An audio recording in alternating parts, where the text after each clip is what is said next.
जय हिंद। प्यारे साथियों, दिल्ली पुलिस की जो हमने सीरीज स्टार्ट कर रखी है, जिसमें हम 2023 के जो 45 शिफ्टों में एग्जाम हुए थे उनको बारी बारी से अच्छे कंटेंट के साथ एक एक क्वेश्चन को पकड़कर जो पूरा पूरा टॉपिक हम कवर कर रहे हैं, इससे बेहतरीन कंटेंट आपको कहीं पर भी नहीं मिलेगा। तो उसी सीरीज को आगे बढ़ाते हुए आज हमारी 16/11/2023 की ये थर्ड शिफ्ट है। और थर्ड शिफ्ट का पार्ट 1 आपने देख लिया, ये पार्ट 2 है। इसमें कंप्लीट 50 क्वेश्चन हम आज कवर करेंगे। 25 क्वेश्चन हमने पार्ट 1 में कर लिए थे, ये पार्ट 2 है।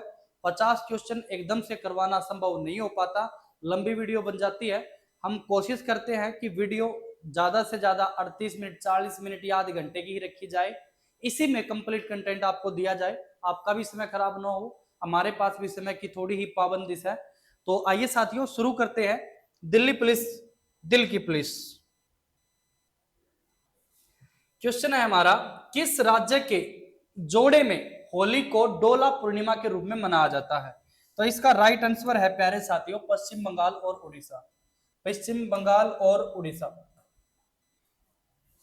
होली को डोला पूर्णिमा के रूप में मनाया जाता है, पश्चिम बंगाल और उड़ीसा। राइट आंसर है इसका यही।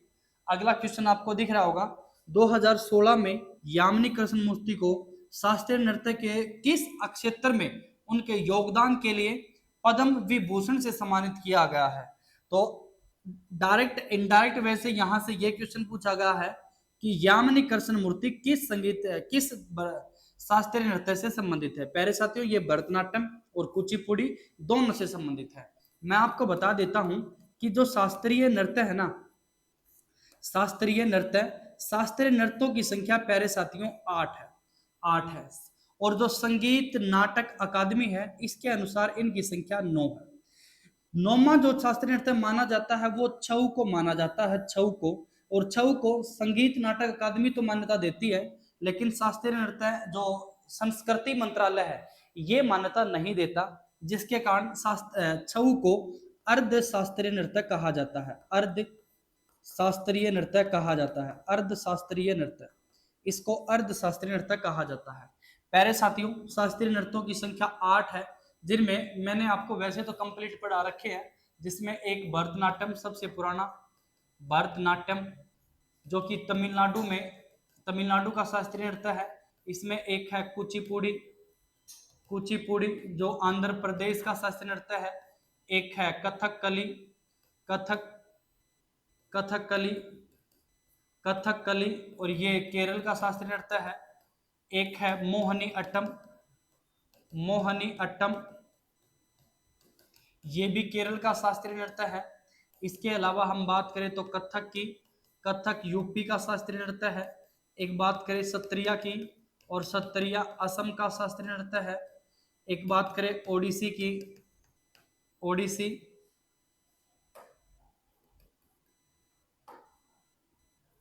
ओडिसी ओडिशा का शास्त्रीय नृत्य है। ओडिशा का 2 2 4 2 6 और 1 7। और एक है मणिपुरी, मणिपुरी मणिपुर का शास्त्रीय नृत्य है मणिपुरी। और 9वें शास्त्रीय नृत्य के बारे में प्यारे साथियों, इसे अर्ध शास्त्रीय नृत्य कहा जाता है और वो छऊ है, छऊ। तो ये शास्त्रीय नृत्य है प्यारे साथियों, सबसे पुराना शास्त्रीय नृत्य भरतनाट्यम है। बताया जाता है कि ये 2000 साल पुराना शास्त्रीय नृत्य है, 2000 साल पुराना। और सबसे नया शास्त्रीय नृत्य वो सत्रिया है, सबसे नया। ये 500 साल पुराना शास्त्रीय नृत्य है, 500 साल पुराना शास्त्रीय नृत्य है। शास्त्रीय नृत्यों की जानकारी भरत मुनि के नाट्य शास्त्र से मिलती है। इन सब की जानकारी भरत मुनि के नाट्य शास्त्र से मिलती है, नाट्य शास्त्र से इनकी जानकारी मिलती है। और यहाँ पर आप देखते होंगे कि यामिनी कृष्णमूर्ति का शास्त्रीय नृत्य संबंधित ये क्वेश्चन पूछा गया है, और इन्हें 2016 में पद्म पुरस्कार मिला था। प्यारे साथियों, ऐसे ही क्वेश्चन पूछे जाते हैं जिनको किसी फील्ड में पुरस्कार मिला हो, उनके बारे में ही क्वेश्चन आता है। मैं ऐसे ही क्वेश्चन आपको करवाता हूं जो एग्जाम में डायरेक्ट छपे मिला है। ये 2024 में ऐसे शास्त्रीय नृत्यों से संबंधित व्यक्ति हैं जिनको अभी 2024 में पद्म पुरस्कार मिला है, चाहे पद्म विभूषण हो, पद्म श्री हो, या फिर पद्म विभूषण हो। तो ये बात कर लेते हैं पद्म विभूषण 2024 में किन किन को मिला है। एक है पद्मा सुब्रमण्यम, इनमें एक नाम है पद्मा सुब्रमण्यम को, पद्मा सुब्रमण्यम, पद्मा पद्मा सुब्रमण्यम भरतनाट्यम से संबंधित है, ये शिक्षिका है, ये तमिलनाडु से संबंधित है। दूसरा है विजयंती माला, प्रसिद्ध नर्तंगना है ये भी, ये अभिनेत्री तमिलनाडु की। पद्म विभूषण 2025 में किन को मिला है, उसमें एक है लक्ष्मी नारायण सुब्रमण्यम को, ये वायलिन वादक और संगीतज्ञ है, कर्नाटक से संबंधित है। कुमुदिनी लाखिया, इनको मरणोपरांत मिला है, ये प्रसिद्ध कथक के नर्तंगना है, गुजरात गुजरात संबंधित है। एक है शारदा सिन्हा, इनको भी मरणोपरांत मिला है, ये बिहार की गायिका है। दोबारा से समझना प्यारे साथियों, सबसे पहले हम बात करते हैं पद्म विभूषण की। 2024 में किन किन को पद्म विभूषण मिला है, खासकर वो व्यक्ति या तो वो किसी वाद्य से यंत्र से संबंधित है या फिर वो शास्त्रीय नृत्यों से संबंधित है। तो यहाँ पे एक है पद्मा सुब्रमण्यम भरतनाट्यम से, दूसरा है हम यहाँ पे विजयंती माला, ये नर्तंगना अभिनेत्री तमिलनाडु से है। और 2025 में किन को मिला है, लक्ष्मी नारायण सुब्रमण्यम, ये वायलिन वादक हैं और संगीतज्ञ हैं कर्नाटक से। कुमुदिनी लाखिया है, इनको मरणोपरांत मिला है, कथक से इनका संबंध था और गुजरात के ये रहने वाले हैं। एक है शारदा सिन्हा, मरणोपरांत इनको मिला है, ये बिहार की गायिका थी। अगला पद्मश्री की बात करें, 2024 में मिला था उर्मिला श्रीवास्तव को, ये कथक से संबंधित थी, उत्तर प्रदेश के रहने वाली थी। नसीम बानो को मिला था, ये भी कथक से संबंधित थी, उत्तर प्रदेश की थी। गोदावरी सिंह को मिला था, गोदावरी सिंह को, ये भी कथक से संबंधित थी, नर्तंगना थी यूपी की। बाबूराम को मिला था, ये भी कथक से संबंधित थे, नर्तंगना थे यूपी के। इसके अलावा अगर हम बात करें पद्मश्री 2025 ये किन किन कलाकारों को मिला है, तो एक है ममता शंकर, नर्तंगना और अभिनेत्री है। और एक है थीमा, यह है सूर्यमुखी देवी, ये मणिपुरी से संबंधित है, मणिपुर के रहने वाले हैं। प्यारे साथियों, इनको बार बार रिवाइज करना, अच्छे से रिवाइज करना, जब तक आपका पेपर नहीं हो जाता वीक में 1-2 चक्कर इनको रिवाइज करने के जरूर लगाना। जब तक अगली वीडियो नहीं आती आप पिछली वीडियो को देखना जरूर। मैं ये बात कहता हूं प्यारे साथियों, अगर आप हमारी वीडियो के साथ बने हुए हैं तो ना तो जीके में आपको दिक्कत लेने की जरूरत है, ना साइंस में, ना स्टैटिक जीके में कहीं पे भी आपको कोई प्रॉब्लम लेने की जरूरत नहीं है। आप लगातार हमारी वीडियो देखिए, इसी के साथ आपको कंप्लीट कंटेंट मिल जाएगा, कंप्लीट कंटेंट, चाहे वो ज्योग्राफी से क्वेश्चन हो, पॉलिटी से क्वेश्चन हो, हिस्ट्री से, कहीं से भी क्वेश्चन हो। अगला क्वेश्चन देखिए, हरित क्रांति के दौरान किसानों को बाजार में अधिशेष के रूप में कौन सी उपज उपलब्ध हुई, तो यहां पर हमारा राइट आंसर है गेहूं और चावल। प्यारे साथियों, हरित क्रांति एक तो मैं आपको बता देता हूं 1967-68 में यहाँ पे आई थी। एम एस स्वामीनाथन हरित क्रांति के जनक के तौर पर जाने जाते हैं, हरित क्रांति के जनक के तौर पर। और यहाँ पर सर्वाधिक प्रभाव जो पड़ा था वो गेहूं और चावल पर पड़ा था। मुख्य फसलें यहाँ पर गेहूं और चावल थी, हरित क्रांति में मुख्य फसलें गेहूं और चावल। अगला क्वेश्चन की बात कर लेते हैं, भारत सरकार ने कितने दिनों के लिए काम उपलब्ध कराने के लिए 20 जून 2024 को गरीब कल्याण योजना अभियान शुरू किया है। यहाँ पे राइट आंसर है 125 दिन। प्यारे साथियों, पिछली वीडियो में मैंने कंप्लीट योजनाएं करवा दी हैं, यहाँ पे मैं बार बार उनके बारे में नहीं बताना चाहता। 125 दिन इसका राइट आंसर है। आप पिछली वीडियो देखिए, वहां पे कंप्लीट लगभग 2000 सन 2000 से लेकर और लगातार 2025 तक की जितनी योजनाएं गवर्नमेंट ने शुरू की हैं उनसे संबंधित प्रमुख आंकड़े वे सारे के सारे हमने पिछली वीडियो में डिस्कस कर लिए हैं। अगले क्वेश्चन की तरफ चलते हैं। यहाँ पे हमारा क्वेश्चन है, सूक्ष्म वित्त क्षेत्रों के मुद्दों और चिंताओं का अध्ययन करने के लिए मालेगांव समिति का गठन कब हुआ था, तो इसका राइट आंसर है प्यारे साथियों 2010। व्यापार मुद्दों में टैरिफ और कोटा का इस्तेमाल खालिस्तान के लिए किया जाता है। व्यापार घरेलू कंपनियों को संरक्षित करने के लिए, घरेलू कंपनियों को संरक्षित करने के लिए, घरेलू कंपनियों को संरक्षित करने के लिए। यहां पे समझना टैरिफ क्या है, टैरिफ होता क्या है, तो समझना टैरिफ वह कर है या शुल्क है जो सरकार किसी देश में आयात और निर्यात की जाने वाली वस्तुओं पर लगाता है। प्यारे साथियों, टैरिफ वो कर है जिसमें गवर्नमेंट देश से की जाने वाली वस्तुओं पर लगाता है, चाहे वो आयात हो या निर्यात हो। यहाँ पे समझना, यह आमतौर पर सुरक्षा, राजस्व और व्यापार में संतुलन के लिए लगाया जाता है। अगर सरल शब्दों में बात करें, अगर कोई विदेशी वस्तु हमारे देश में आती है तो उस पर सरकार कुछ प्रतिशत शुल्क लगाती है, जिसे टैरिफ कहते हैं, जिसे टैरिफ कहते हैं। अच्छा, टैरिफ के प्रकार कितने हैं तो समझना। एक जैसे बात करें, आंशिक टैरिफ होता है, यह एक निश्चित राशि होती है जो प्रति इकाई वस्तुओं पर लगाई जाती है। उदाहरण के तौर पर हम बात करें कि 1 किलो चीनी पर अगर 10 रुपए का टैरिफ है। अगले इसमें बात करते हैं, एक होता है सापेक्ष टैरिफ। सापेक्ष टैरिफ में यह होता है कि यह वस्तु की कीमत पर प्रतिशत होता है, जितनी कीमत है उसके हिसाब से प्रतिशत वैल्यू इसकी होती है। जैसे 1,000 रुपए का टीवी है तो 10% का टैरिफ होगा, इसे बोलते हैं सापेक्ष टैरिफ। एक होता है मिश्रित टैरिफ, इसमें आंशिक और सापेक्ष दोनों तरह के टैरिफ होते हैं। उदाहरण के तौर पर 1 किलो चीनी और 10% कीमत अलग से, इसे बोलते हैं मिश्रित टैरिफ। एक होता है संरक्षणात्मक टैरिफ। इसमें क्या होता है, घरेलू उद्योगों की रक्षा के लिए विदेशी वस्तुओं पर उच्च टैरिफ लगाया जाता है। इसका मुख्य कारण यह होता है ताकि भारतीय लोग या अपन बात करें घरेलू वस्तुओं को ज्यादा खरीदें, विदेशी वस्तुओं का ज्यादातर बहिष्कार करें। ज्यादा टैरिफ लगाने से वस्तुएं महंगी हो जाती हैं, जिससे आम व्यक्ति हमारे देश में बनने वाली घरेलू वस्तुओं का ही इस्तेमाल करता है।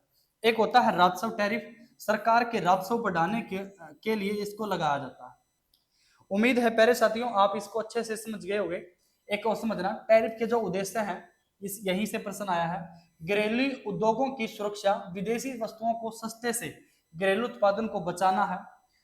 इसमें बात करें तो सरकार राजस्व बढ़ाना या टैरिफ सरकार का आय का एक स्रोत है। व्यापार संतुलन बनाए रखना, आयात को कम और निर्यात को विदेशी मुद्रा का संतुलन बनाए रखना। इसमें बात करें अन्य देशों के साथ व्यापार और नीति लागू करना। कभी कभी राजनीतिक कारणों से टैरिफ बढ़ाया जा सकता है, बढ़ाया या घटाया जा सकता है। टैरिफ लगाने के फायदे की बात करें तो घरेलू उद्योगों को संरक्षण मिलता है, सरकार को अतिरिक्त राजस्व मिलता है, बेरोजगारी कम करने में मदद मिलती है, व्यापार में घाटा को कम किया जा सकता है। टैरिफ के कुछ नुकसान भी हैं, जैसे वस्तुओं की कीमत बढ़ जाती है, विदेशी वस्तुओं पर निर्भरता कम हो जाती है, लेकिन प्रतिस्पर्धा कम हो जाती है, वैश्विक व्यापार में तनाव बढ़ जाता है। ये इसके कुछ नुकसान भी हैं। आप इनको एक बार अच्छे से समझ लेना प्यारे साथियों।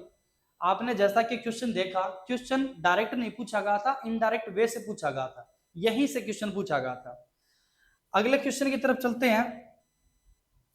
अगला क्वेश्चन है हमारा, राज्य के नीति निर्देशक तत्व, राज्य के नीति निर्देशक तत्व सिद्धांतों के अनुच्छेद 51 में निम्नलिखित में से कौन सा शामिल है?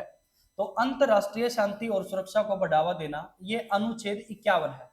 मैं आपको बता देता हूं, इनको इंग्लिश में director principle of state policy कहते हैं, डीपीएसपी।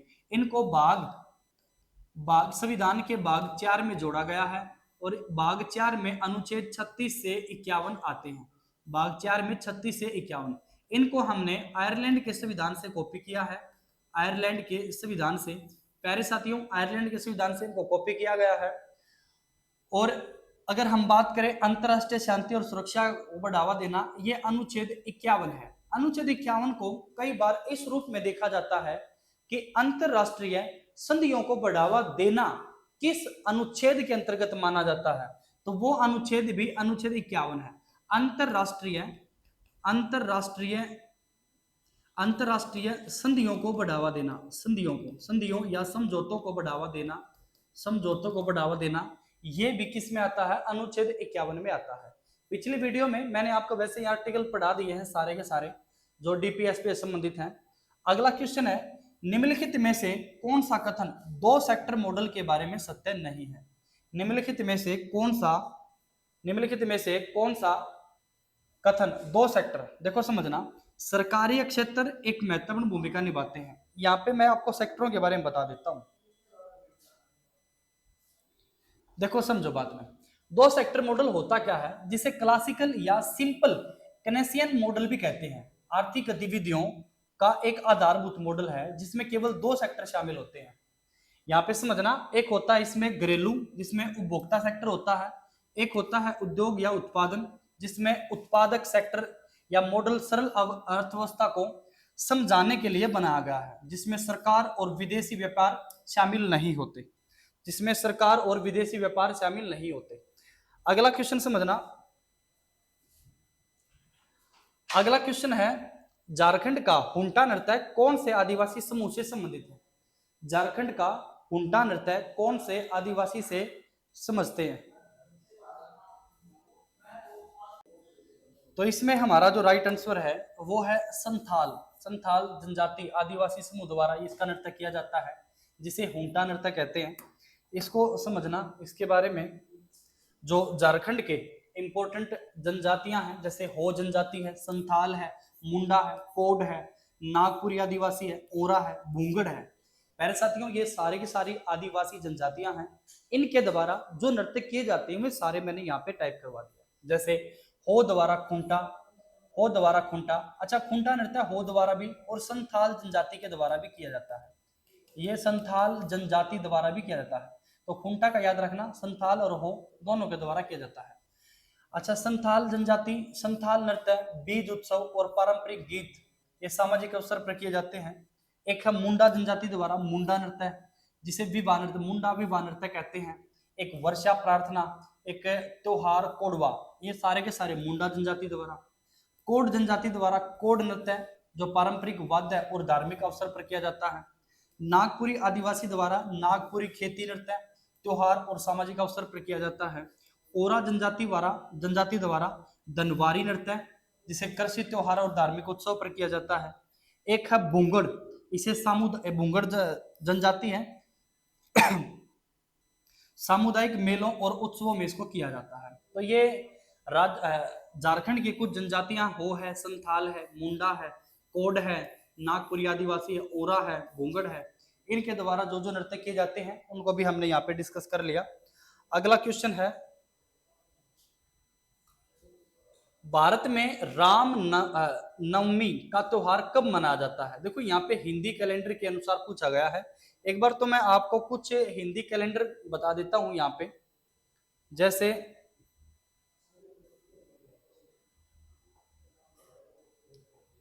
यहाँ पे जैसे चैत्र के महीने को मार्च अप्रैल के बीच में आता है, ये हिंदी महीनों के नाम है हिंदू कैलेंडर के अनुसार।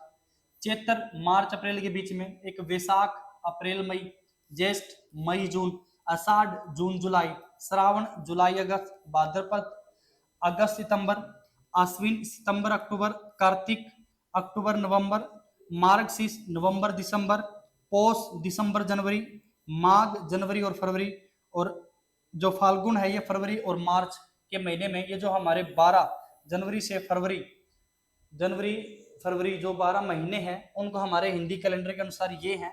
ये मैंने यहाँ पे टाइम भी लिखवा दिया है। अब कुछ बात करते हैं, जैसा कि क्वेश्चन पूछा गया था राम नवमी का, उसी प्रकार कुछ और भी हिंदी त्योहार है जो अलग अलग हमारी तिथियों को मनाए जाते हैं। तो समझना, राम नवमी को मनाया जाता है चैत्र नवरात्रि की अंतिम तिथि को। होली को मनाया जाता है फाल्गुन मास की पूर्णिमा को।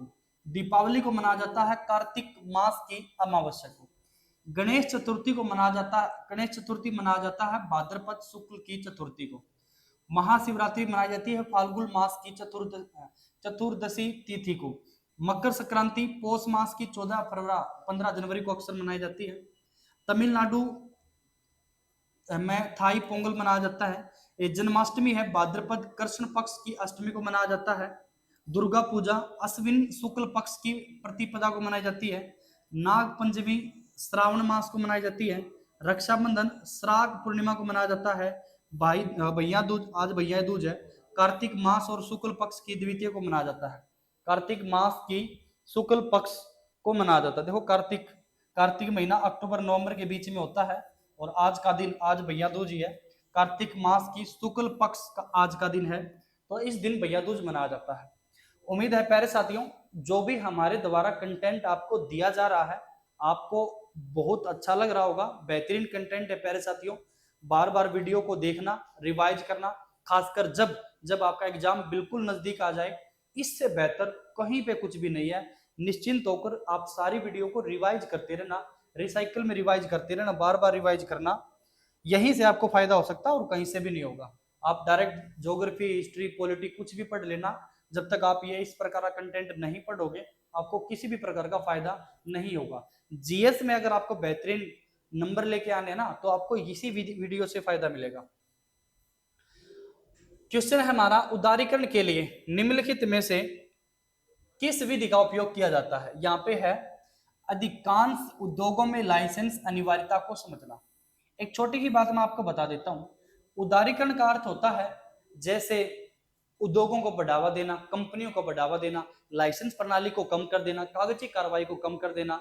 और जब हम उदारीकरण को बढ़ावा देते हैं, ऐसी स्थिति में समझना अधिकांश उद्योगों में लाइसेंस अनिवार्यता को समाप्त कर देते हैं, ताकि अधिक से अधिक लाइसेंस प्रणाली ना, मतलब ज्यादातर जो उद्योग है ना, वो इसीलिए नहीं खोल पाते क्योंकि उनको अनुमति लेनी पड़ती है।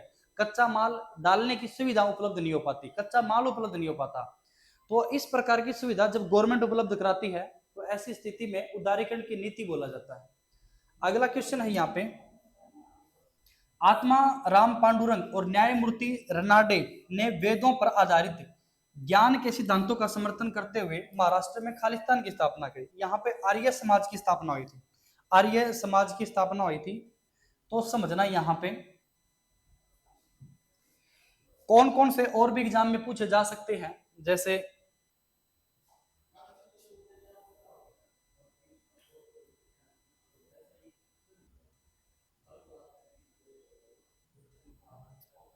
आर्य समाज, जैसे एक राजा राम मोहन राय ने ब्रह्म समाज की स्थापना करी थी 1928 में। ज्योतिबा फूले ने सत्यशोधक समाज की स्थापना करी थी 1873 में। दयानंद सरस्वती ने 1875 में आर्य समाज की स्थापना करी। केशवा चंद्र सेन ने 1867 में। बाकी लग नहीं पाए, शायद वो पिछली उसमें क्लास में रह गए। चलो कोई नहीं, हम अगला क्वेश्चन देख लेते हैं। अगला क्वेश्चन है हमारा, खालिस्तान में एक घुमावदार आकृति होती है जो नागर वास्तुकला में पाई जाने वाली एक विशेषता है। प्यारे साथियों, नागर वास्तुकला में किस किस प्रकार की आकृतियां पूछी जा सकती हैं या मंदिरों से संबंधित है, वास्तुकला से संबंधित है? जैसे इसका राइट आंसर उसे शिखर बोलते हैं। शिखर में एक घुमावदार आकृति होती है जो नागर वास्तुकला में पाई जाती है। मैं आपको कंप्लीट बताता हूं ये नागर वास्तुकला में क्या क्या देखने को हमको मिलता है। देखो समझना, एक होता है गुम्बद या शिखर, जिसको गुम्बद या शिखर बोलते हैं। ये होता क्या है, मंदिरों का ऊंचा घुमावदार शिखर होता है जो मुख्य देवता के ऊपर होता है, जो मुख्य देवता के ऊपर होता है उसको बोलते हैं गुम्बद या शिखर। एक घुमावदार शिखर जो ऊपर होता है ना गोल, उसको गुम्बद बोलते हैं या शिखर बोलते हैं। ये मुख्य देवता के ऊपर होता है, यानी कि मंदिर का जो गर्भगृह होता है, गर्भगृह के ऊपर गुम्बद होता है। यहाँ पे समझना गर्भगृह क्या होता है, देवता की मूर्ति का स्थान, मंदिर का सबसे पवित्र भाग ये माना जाता है।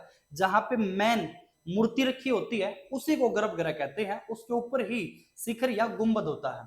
एक होता है मंडप, यह पूजा या सभा के लिए सामने खुला एक छाया वाला हॉल होता है। छाया वाला हॉल ये पूजा के लिए होता है, या फिर एक खुला, जैसे यहाँ पे गर्भगृह होगा, इसके ऊपर गुम्बद होगा, और गुम्बद और गर्भगृह के सामने उसको मंडप बोलते हैं, वहां पर पूजा होती है। और एक खुला स्थान होता है जहां पर श्रद्धालु खड़े होते हैं। एक होता है प्लान, ये मंदिर का प्लान अक्सर वर्गाकार होता है और मुख्य शिखर के चारों ओर छोटी शिखरियां होती हैं।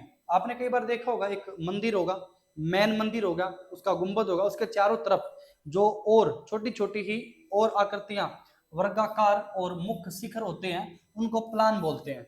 एक होता है सजावट, ये सजावट क्या है, तो सिंपली बातें हैं, मंदिरों की दीवारों पर भगवान, देवी देवताओं, नर्तक और मिथकियां कथाएं उत्कीर्ण होती हैं। एक होता है अवलंबन, मंदिर का आधार ऊंचा और मजबूत ताकि शिखर को सहारा मिल सके, उसे अवलंबन कहते हैं। एक होता है मूर्तिकला, देवी देवताओं की मूर्तियां और धार्मिक कथाओं का चित्रण, उसे मूर्तिकला कहते हैं। अगले क्वेश्चन की तरफ चलते हैं।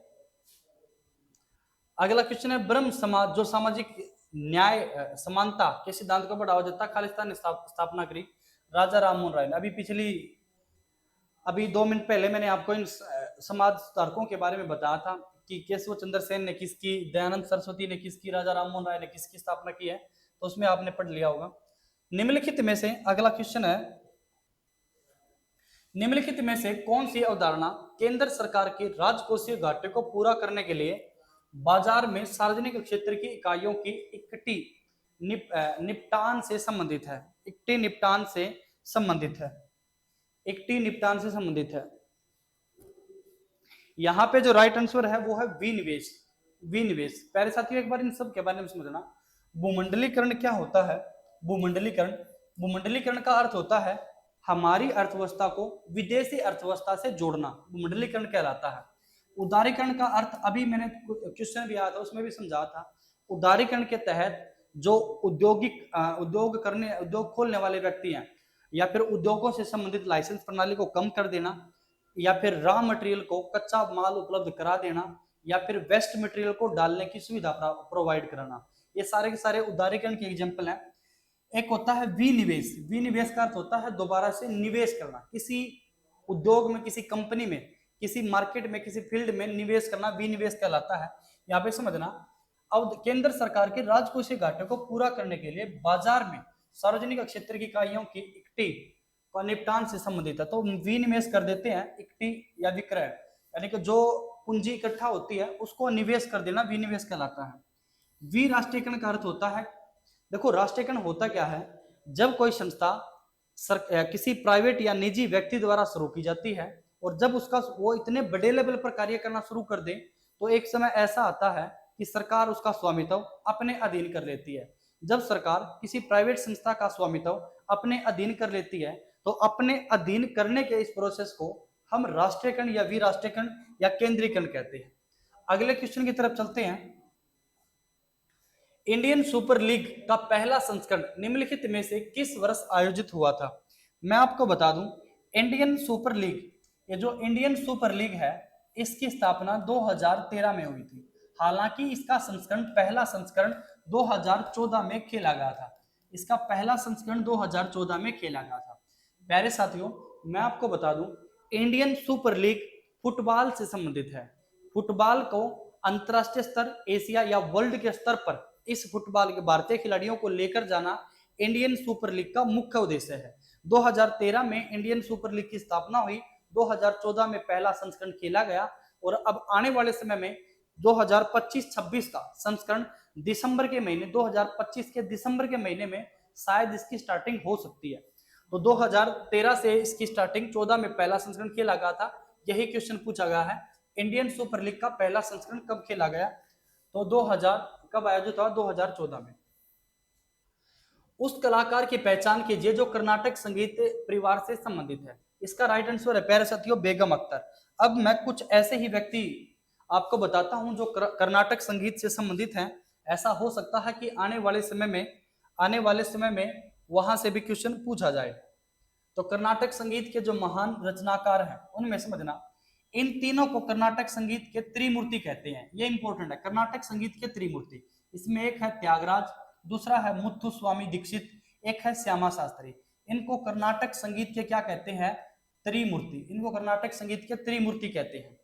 इसके अलावा L Subramaniam, T N Krishnan, Umayalpuram Srinivasan, mandolin Srinivasan, N Ramani और त्रिचूर वी रामचंद्रन, ये सारे के सारे कर्नाटक संगीत संबंधित है।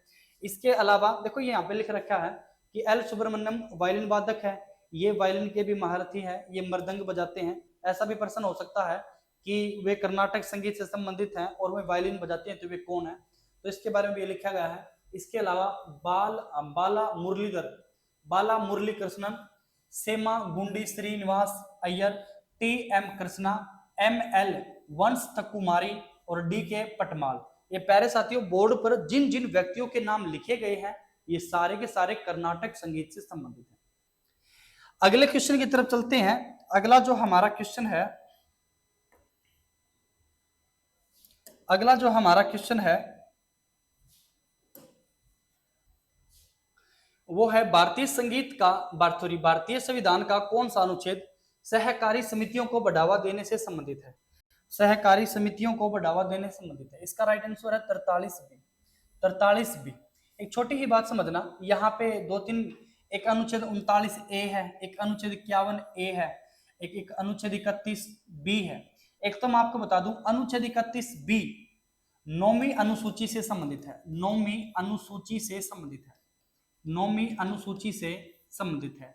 अनुच्छेद जो 31 बी है इसको पहले संविधान संशोधन, फर्स्ट अमेंडमेंट जो 1951 में हुआ था, इसके तहत संविधान में जोड़ा गया था और पहले संविधान संशोधन के तहत 9वीं अनुसूची को ही जोड़ा गया था। प्यारे साथियों, 9वीं अनुसूची अगर डायरेक्ट तौर पे आपसे पूछा जाए कि किससे संबंधित है तो ये भूमि सुधार से संबंधित है। भूमि सुधार के कुछ ऐसे मामले हैं जिनको कोर्ट में चैलेंज नहीं किया जा सकता उन मामलों को नोमियन सूची में रखा गया था। अनुच्छेद 31 बी में वही बातों का जिक्र है जो बातें अनुसूची 9 में है, अनुसूची 9 में है। इस अनुच्छेद 31 बी को भी पहले संविधान संशोधन 1951 में ही जोड़ा गया था। अनुच्छेद 51 ए जो है, इसके बारे में शायद आप सबको पता होगा, ये मौलिक कर्तव्यों से संबंधित है और मौलिक कर्तव्यों के बारे में न जाने कितने क्वेश्चन आए हैं और कितनी बार इनके बारे में हमने रिपीट किया है। तो मौलिक कर्तव्य इसके अंदर है अनुच्छेद 51 ए में, इसको 51 क के नाम से भी जानते हैं, ये भाग 4 क में है, भाग 4 ए में है। अनुच्छेद 39 ए, इसके बारे में हम समझ लेते हैं, समान कानून सहायता उपलब्ध कराने से संबंधित है अनुच्छेद 39 ए। कुछ मामलों में जो विधिक सहायता है, जो कुल मिला के निःशुल्क और समान रूप से प्रोवाइड हो, इससे संबंधित है 39 ए। 39 ए से संबंधित क्वेश्चन पहले भी एग्जाम में आया है। अगला क्वेश्चन है हमारा, भारत के किस वायसराय ने भारत में स्थानीय सरकार निकाय बनाने की पहल की थी? इसका राइट आंसर प्यारे साथियों, इसका जो राइट आंसर है वो लॉर्ड रिपन है। मैं आपको बता देता हूं, लॉर्ड रिपन जो गवर्नर था वो 1880 से 1884 तक रहा है। गवर्नर जनरल के पोस्ट पर 1880 से 1884 तक रहा है। प्यारे साथियों, लॉर्ड रिपन ने इसी के शासनकाल में 1883 में इल्बर्ट बिल आया था, इल्बर्ट बिल। इल्बर्ट बिल प्यारे साथियों पहले भी एग्जाम में पूछा गया है, मैं आपको बता देता हूं इल्बर्ट बिल क्या था। इल्बर्ट बिल एक ऐसा बिल था जिसके तहत भारतीय जो न्यायाधीश थे, जो सुप्रीम कोर्टों में, हाई कोर्टों में जो भारतीय न्यायाधीश थे, ये भी यूरोपीय व्यक्तियों की सुनवाई कर सकते थे। उससे संबंधित था इल्बर्ट बिल। इसके अलावा 1882 में प्रेस जो एक्ट था, प्रेस एक्ट, इसको रद्द कर दिया गया था, इसको समाप्त किया गया था। और लॉर्ड रिपन ने ही स्थानीय स्वशासन की नींव रखी थी, स्थानीय स्वशासन की नींव रखी थी, स्वशासन की नींव रखी थी। तो स्थानीय स्वशासन की नींव रखी, इसी कारण से इनको स्थानीय स्वशासन का जनक भी कहा जाने लगा था।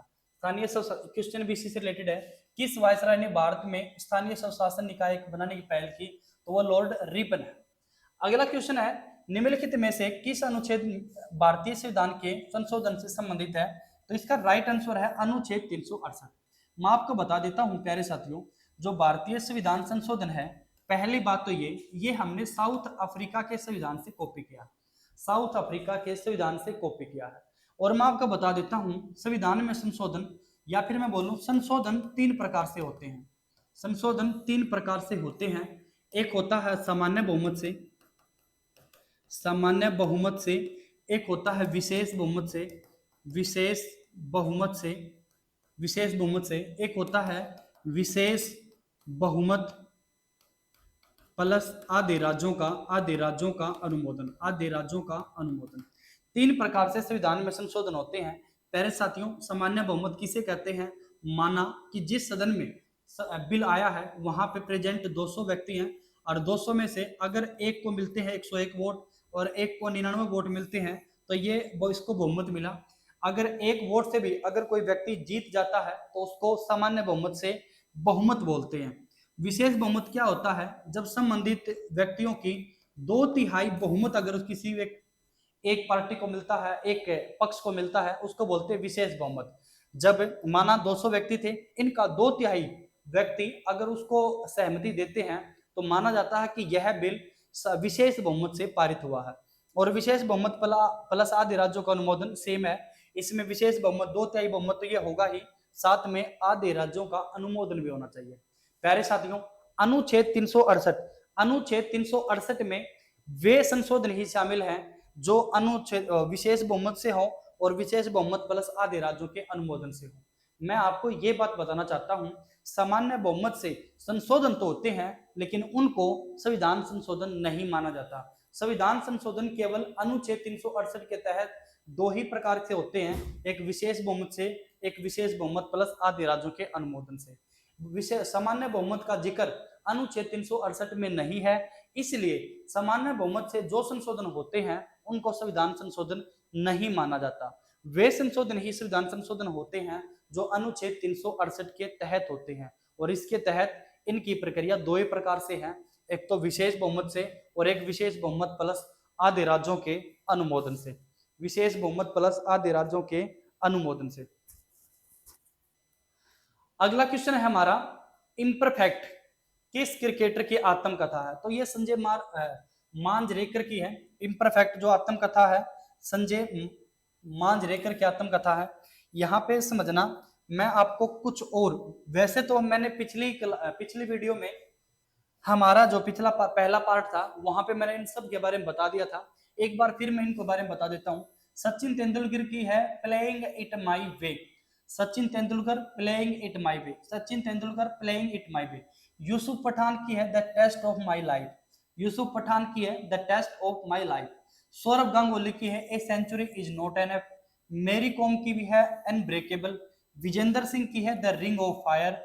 बबीता फोगाट की है माई स्टोरी। गीता फोगाट की है माई जर्नी। मिल्खा सिंह की है विनिंग इज एवरीथिंग।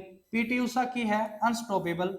और जलोटन इब्राहिमोविच इसकी है I am Zlatan Ibrahimovic. Lance Armstrong की है माई लाइफ माई ऑटोबायोग्राफी। तो ये सारी की सारी ऑटोबायोग्राफी मैंने पिछली क्लास में कराई थी, अब भी करा दी है, तो इनको रिवीजन जरूर करते रहना। अगला क्वेश्चन है, उस्ताद लताफत हुसैन खान खालिस्तान घराने से संबंधित है? तो इसका राइट आंसर है आगरा घराना। इसका राइट आंसर है प्यारे साथियों आगरा घराना। एक छोटी सी बात मैं आपसे एक जानकारी साझा कर देता हूं। हम अगर आप हमारे चैनल से जुड़े हुए हैं तो मैंने एक स्टैटिक जीके की भी सीरीज स्टार्ट कर रखी है।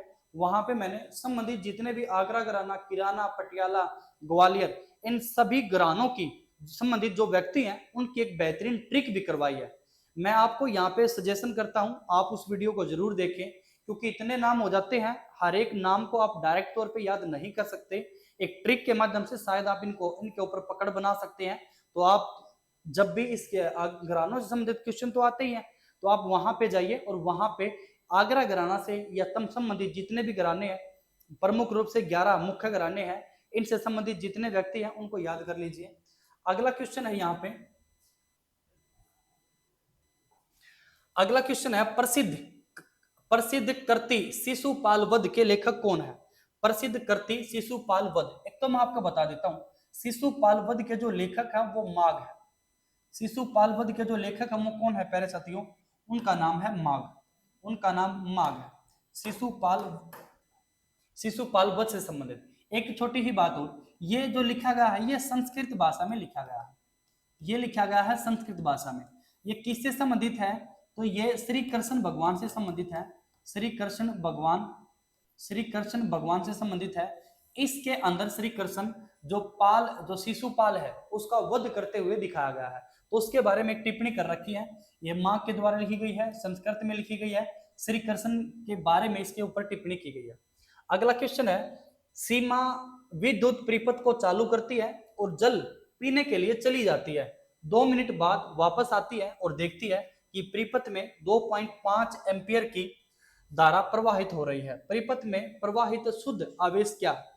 तो यहाँ पे 3 चीजें प्यारे साथियों, एक तो है आवेश, एक है धारा और एक है टाइम। आवेश को हम कूलाम में मापते हैं, धारा को हम एम्पियर में और टाइम को हम सेकंड में मापते हैं, सेकंड में। अगर मैं यहाँ पे एक एक को लेकर चलूं, जो चार्ज होता है ये हमेशा धारा और टाइम के मल्टीपल होता है। चार्ज हमेशा धारा और टाइम के मल्टीपल होता है। मैं इस आवेश की बात कर लेता हूं, एम्पियर की, कितना एम्पियर है? तो 2.5। टाइम कितना है? तो टाइम आपको पता है 2 मिनट का समय है। 2 मिनट और 1 मिनट में कितनी सेकंड होती है? 60 सेकंड। कुल मिला के यहाँ पे 120 सेकंड है। यहाँ पे अगर मैं 120 की मल्टीप्लाई करूंगा तो शायद ढाई गुणा करेंगे तो 1.1012 कितना आ जाएगा? तो 300 कुलाम इसका राइट आंसर आ जाएगा। इसका राइट आंसर है 300 कुलाम। तो प्यारे साथियों, अभी आप अगर ऑफलाइन में पढ़ रहे हैं हमारे साथ, तो अभी हमने इलेक्ट्रिसिटी टॉपिक को भी कंप्लीट किया। तो एक मतलब जो चार्ज होता है, चार्ज ये बराबर होता है धारा इंटू में टाइम के, धारा इंटू में टाइम के, धारा इंटू टाइम। तो क्लियर है साथियों? अगले क्वेश्चन की तरफ बढ़ते हैं। अगला क्वेश्चन है हमारा, भारत के सबसे दक्षिण प्रमुख बंदरगाह की पहचान कीजिए। और वो बंदरगाह है तूतीकोरिन। वो बंदरगाह है तूतीकोरिन। मैं यहाँ पे कंप्लीट बंदरगाह आपको करवा देता हूँ। देखो प्यारे साथियों, एक एक क्वेश्चन के माध्यम से किस प्रकार मैं पूरा पूरा टॉपिक आपके लिए यहाँ पे लेके आता हूँ। आपको कंटेंट अच्छा लगता हो तो वीडियो को लाइक और इसको शेयर जरूर किया करें। वीडियो को जितना हो सके शेयर किया करें। तो जिन्हें केंद्र सरकार नियंत्रित कर, इनको केंद्र सरकार द्वारा नियंत्रित किया जाता है। ये बंदरगाह देश के समुद्री मार्ग और अत्यंत महत्वपूर्ण है। यहाँ पे एक है मुंबई बंदरगाह। कुछ बातें इनके बारे में लिखी गई है। महाराष्ट्र और भारत का सबसे बड़ा प्राकृतिक बंदरगाह है। एक है कांडला बंदरगाह। गुजरात भारत का सबसे बड़ा कार्गो और हैंडलिंग बंदरगाह है। एक है जवाहरलाल नेहरू बंदरगाह। ये महाराष्ट्र में भारत का सबसे बड़ा कंटेनर बंदरगाह है। ये महाराष्ट्र के अंदर है। अच्छा, एक है मार्मागांव बंदरगाह। ये गोवा के अंदर है। यह लौह अयस्क के निर्यात के लिए प्रमुख है। एक है न्यू मंगलोर बंदरगाह। न्यू मंगलोर बंदरगाह ये जो है ये कर्नाटक के गहरे पानी वाला बंदरगाह है, विभिन्न कार्गो के लिए गहरे पानी वाला बंदरगाह। एक होता है कोचिन बंदरगाह। ये केरल के अंदर है। भारत का दूसरा सबसे बड़ा प्राकृतिक बंदरगाह है।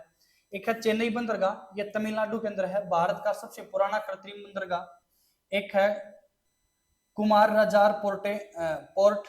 ये तमिलनाडु के अंदर है। ये भारत का कारपोरेटाइज बंदरगाह है भाई। एक है विशाखापट्टनम बंदरगाह। ये आंध्र प्रदेश के अंदर है। सबसे गहरा बंदरगाह है विशाखापट्टनम। एक है पारादीप बंदरगाह। ओडिशा का कोयला और खनिजों के निर्यात के लिए यह प्रसिद्ध है। एक है कोलकाता और हल्दिया बंदरगाह। ये पश्चिम बंगाल के अंदर है। भारत का एकमात्र नदीमुख बंदरगाह, भारत का एकमात्र नदीमुख। एक है वीआर चिदम्बरम पोर्ट। ये क्या है, तमिलनाडु अंतरराष्ट्रीय समुद्री मार्ग के निकट स्थित है। ये कंटेनर और अन्य कार्गो के लिए प्रमुख है। प्यारे साथियों, जितना भी इंपॉर्टेंट क्वेश्चन है ये सारा का सारा कंटेंट मैंने आपको करा दिया है। यहाँ पर जो 16/11/2023 की जो इवनिंग शिफ्ट थी उसका कंप्लीट एनालिसिस, ये पार्ट सेकंड था। इससे पहले पार्ट 1 भी हमने किया है। अब कंप्लीट 50 क्वेश्चन हो चुके हैं। अगली वीडियो में हम नेक्स्ट जो शिफ्ट है उसके बारे में एनालिसिस करेंगे और उस शिफ्ट में देखेंगे। आपको डायरेक्ट आप अगर हमारे साथ जुड़े हुए हैं अब तक आपको तकरीबन समझ में भी आ चुका होगा कि कौन से क्वेश्चन बार बार रिपीट होते हैं और कौन से क्वेश्चन हर बार बदल के आ रहे हैं। आप लगातार बने रहिए। जो भी रिपीट हो रहे हैं या बार बार अलग अलग तरीके से पूछे जा रहे हैं उन सब के बारे में मैं कंप्लीट यहाँ पे कराऊंगा। अगर आप हमारी वीडियो से ही केवल पढ़ते हैं तो भी दिल्ली पुलिस की स्टैटिक जीके इसमें कंप्लीट जो 50 नंबर की जीके आती है इसमें एवरेज हमारे 40+ क्वेश्चन यहाँ पे ठीक होंगे। तब तक के लिए साथियों अगली वीडियो का इंतजार करें। मिलते हैं नेक्स्ट वीडियो में। जय हिंद।